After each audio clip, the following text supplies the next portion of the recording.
હરિઓમ શ્રીરામ. હું અંકલેશ્વર સેન્ટરથી, મારું નામ ધર્મીન શાહ. હું બાપુના પરિચયમાં 2015થી આવ્યો છું. એમ તો બાપુના બીજા ઘણા નાના મોટા અનુભવ છે, પણ જે એક અનુભવ છે એ હું શેર કરવા માગું છું. આજથી લગભગ 3 થી 4 વર્ષ પહેલાં મારા ફાધરને કેન્સર ડિટેક્ટ થયું. એટલે જે ડૉક્ટરને બતાવ્યું એ ડૉક્ટરે એમ કીધું કે તમે એમના પહેલાં સર્જરી કરાવી અને પછી તમે મારી પાસે આવો, પછી એમની આગળ શું ટ્રીટમેન્ટ કરવી તે આપણે જોઈએ.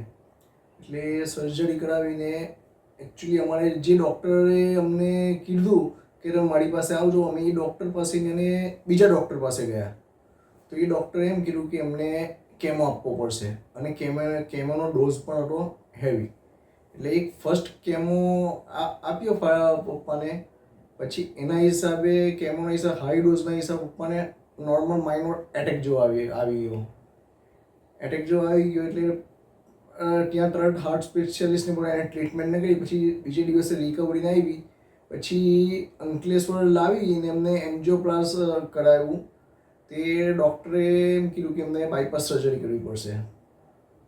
એટલે અમે ડૉક્ટરને તો ફર્સ્ટ ટાઈમને કીધું સર વાંધો નહીં, તમે અત્યારે અમને ડિસ્ચાર્જ કરી દો, અમે પછી વિચારીને આવીએ. પછી અમે બીજા ડૉક્ટરને બતાવ્યો તો એ ડૉક્ટરે અમને એમ કીધું કે ભાઈ કંઈક તમારે જરૂર નથી, તો થોડું ઘણું બ્લોકેજ બધાનું હું તમને આજે દવા તમે ચાલુ કરી દો અને ફ્યુચરમાં તમને પ્રોબ્લેમ લાગે તો ખાલી બલૂન છોડાવજો, બાકી બીજી કોઈ જરૂર નથી.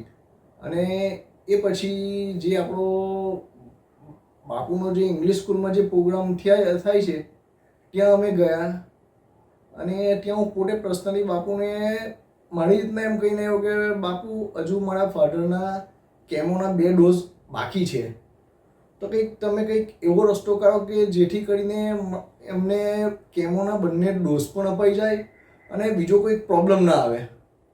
એટલે ત્યાં જઈને આવ્યા અને પછી અમને બધાને પોતાને મનમાં એમ થયું કે આપણે આજે ડૉક્ટર પાસે ગયા અને કેમો આપવાની વાત કરી, એના કરતાં આપણે જે ફર્સ્ટ ડૉક્ટર પાસે જેની પાસે ગયેલા આપણે એની પાસે એકવાર જવું જોઈએ, એની સલાહ લેવી જોઈએ. તો એ ડૉક્ટર પાસે ગયા, એમને ચેકઅપને કર્યું, બધું રિપોર્ટ ને કર્યું. પછી એ ડૉક્ટરે કહ્યું કે ભાઈ આ જે છે તમારા ફાધરને એ એકદમ નોર્મલ છે, એમાં કેમો બેમોની કોઈ જરૂર નથી, તમે ખોટા એની પાસે ગયા. અને આ જે કેન્સર જે છે એ વધે ખરું પણ બહુ સ્લોલી વધે, એમાં કોઈ ટ્રીટમેન્ટની કે કોઈ દવાની પણ જરૂર નથી.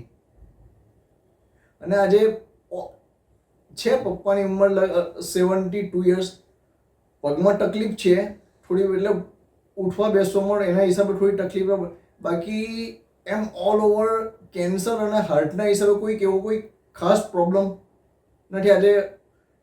બાકી બીજું બધું ઓલ રાઈટ છે, કોઈ પ્રોબ્લેમ નથી. અને આવું જે એક ટાઈમ તો એટલું ગભરાઈ ગયેલો કે પોતાને મને સમજ નહીં પડે કે હું રડું, મારાથી આમ જોવાય નહીં કે હવે શું કરીએ.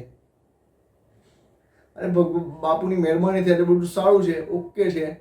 બસ ખાલી પગની તકલીફ છે, બાકી ઓલ ઓવર બધું ફાઇન છે. ખાધે પીએ કોઈ તકલીફ નથી. હરિઓમ શ્રીરામ હમ.